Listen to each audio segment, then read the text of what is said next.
మహాభారతంలో అసలు వినాయకుని పాత్ర ఏమిటి? వ్యాస మహర్షి ఫస్ట్ మహాభారతం రాద్దామని సంకల్పం తీసుకున్నప్పుడు జనరల్గా మహాభారతం అనేది ఒక అపార గ్రంథం. అంటే వ్యాస మహర్షి దాన్ని మానవుల కోసం రచించడం మొదలెడతాడు. కానీ అంతటి మహాకావ్యాన్ని రాయడానికి ఒక లిఖితకుడు అంటే ఒక రైటర్ కావాలి. అలాంటి సిచ్యువేషన్లోనే గణేశుని యొక్క పాత్ర మైమరిచిపోయేలాగా మనకు కనపడుతుంది మనకు పురాణాలు. వ్యాస మహర్షి ఎప్పుడైతే ఇలా వినాయకుని గ్రంథం రాయి అని అడిగినప్పుడు దానికోసం వ్యాసుడు గణేశుని అడిగాడు, నా కావ్యం నువ్వు రాసివ్వాలని. కానీ వినాయకుడు దానికి సరే చెప్పాడు. కానీ ఒక షరతు ఉంది. ఈ షరతు ప్రేమతో దృక్పథంతో, అంటే భగవంతునికి సర్వీస్ చేస్తున్న నాకు ఒపీనియన్తో ఒక థింక్. అదేంటంటే ఎప్పుడైతే ఒక్కసారైనా రాసేటప్పుడు ఆగకూడదు, ఆగితే నేను రాయను అని వ్యాసునికి ఛాలెంజ్.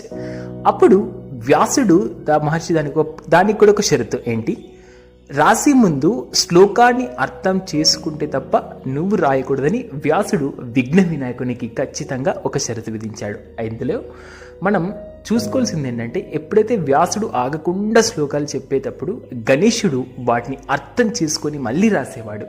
ఎక్కడైతే వ్యాసుడు కొంచెం విశ్రాంతి కావాలనుకుంటాడో అక్కడ కఠినమైన ఈ యొక్క శ్లోకాలు చెప్పేవాడు. గణేశుడు వాటిని అర్థం చేసుకొని వాటిని అండర్స్టాండింగ్ చేసుకొని మళ్ళీ రాసేవాడు. ఈ విధంగా మనకు ఈ మహాభారతం సాగుతుంది. ఇలా మహాభారతం సాగుతూ ఉన్నప్పుడు ఎప్పుడైతే మనకు భీష్మ పర్వం వచ్చినప్పుడే మనకు భగవద్గీత ఎక్స్ప్లెనేషన్ కూడా వ్యాసుడు చెప్తూ ఉన్నప్పుడు ఎగ్జాక్ట్ ఫస్ట్ టైం వినాయకుడు తన చేతులతో లిఖించాడు. అంటే మహాభారతం వినాయకుడు లిఖితంగా వ్యవహరించాడు. వ్యాస మహర్షి చెప్పిన శ్లోకాలను ఆయన రాశాడు. అందువల్ల మహాభారతం వ్యాస గణపత్యం అని కూడా అంటారు. అంటే ఈ కావ్యంలో భాగంగా భగవద్గీత మనకు ఫస్ట్ టైం వినాయకుని చేత లిఖించబడింది.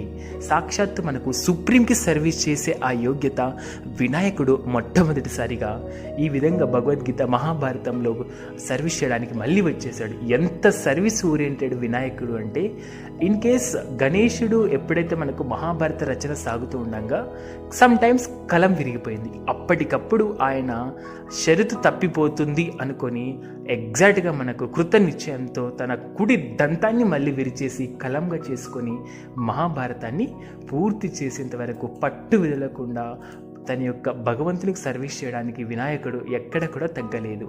సో ఇది మనకు వినాయకుని యొక్క గొప్ప చతుర్థి అటువంటి చతుర్థి రేపు సందర్భంగా చేసుకుంటున్నాం.